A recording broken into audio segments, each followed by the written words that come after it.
express 0.05 in the form of p by q, that is express the decimal 0.05 into a fraction.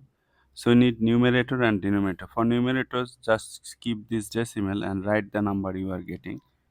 We are getting here 0.5, and for denominator, for every digit after decimal we have to write 10, of course, as a multiplication.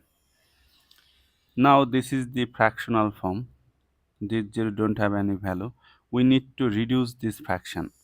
So to reduce this fraction, what we'll do, we'll divide numerator and denominator by the same number, which is called factor. The common factor of 5 and 10 is what? Look, we can write 5 as 1 times 5 and 10 as 2 times 5.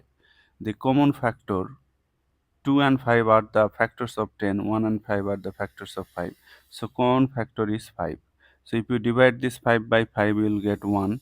And if you divide this 10 by 5, you will get 2.